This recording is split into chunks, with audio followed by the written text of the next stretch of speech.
Hey, before you scroll away, give me these next few minutes, just you and me. No noise, no lecture, because I think you needed to hear this today and nobody else is going to say it to you. I know where you are right now. I know that feeling of waking up already tired, already behind. Like everyone else got a map for their life and you got handed a blindfold. You put on the face, you answer the messages, you tell people you're fine.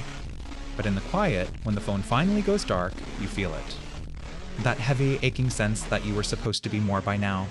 Listen to me, that feeling is not the truth, it's the fog, and the fog always lifts. The fog tells you it's too late. It tells you everyone is watching, judging, waiting for you to fail. But here's what the fog will never tell you. Nobody is thinking about you as much as you think they are. They're all lost in their own fog. That prison you're living in? Half the walls aren't even real. You built them brick by brick out of fear and comparison and 100 quiet moments where you decided you weren't enough. So let's start tearing them down. Tonight. Not all of them. You don't have to fix your entire life in one evening. That's another lie the fog tells you. That it has to be everything, all at once, or it doesn't count. No, you just have to not quit tonight. That's the whole mission. Just tonight. Then tomorrow you do it again. Because here is the hard truth. The one nobody wants to put on a poster. Nobody is coming to save you. There is no rescue. No perfect Monday, no magic moment when motivation shows up and carries you. The version of you that you keep promising, the disciplined one, the calm one, the dangerous one, he doesn't arrive in a moment of inspiration. You build him, in the cold, in the dark, on the days you feel like nothing. And I know that sounds harsh, but think about it for a second. If nobody is coming, that means it's yours. Your comeback belongs to you. Nobody gets to take credit for it. Nobody gets to give it to you or take it away. That's not a burden. That's power.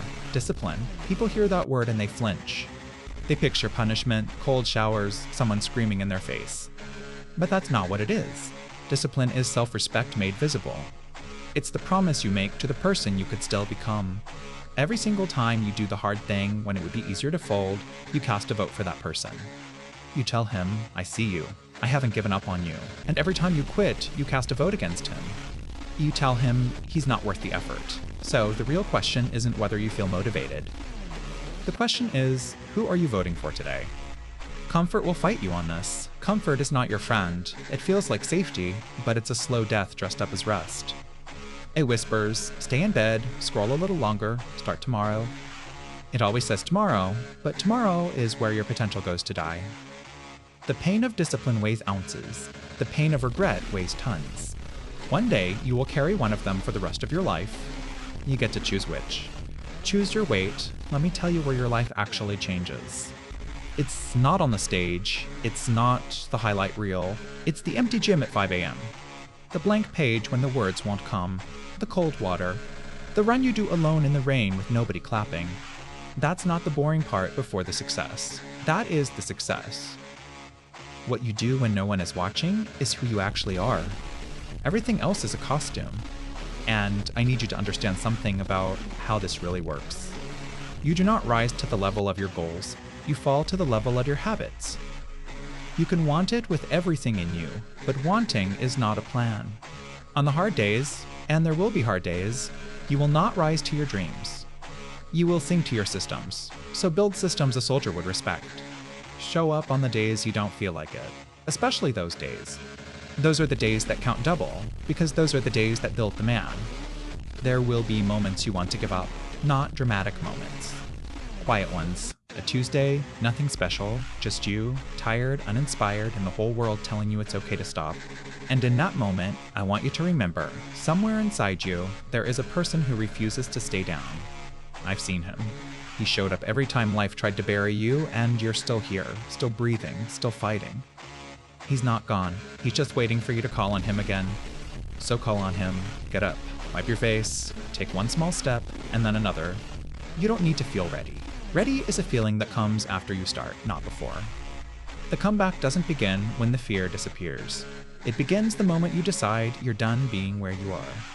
And when it gets heavy, and it will, remember why you started. Remember the person you're doing this for. Maybe it's the family you want to protect. Maybe it's the kid you used to be, the one who had big dreams before the world talked him out of them. Maybe it's just the person you know you can become. Whoever it is, keep them in front of you. Let them pull you forward when your own strength runs out. You are not behind. You are not broken.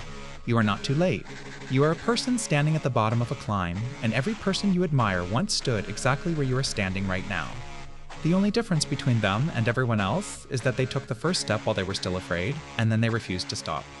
So this is me telling you what nobody told me when I needed it. I believe in you. Not the polished version, the real one, tired and scared and still here. That's the one I'm talking to. That's the one who wins. The fog will lift. The work will pay off. And one day you'll look back at this exact moment, this ordinary day, and realize it was the day everything quietly began to change. Now, close this, and go prove me right.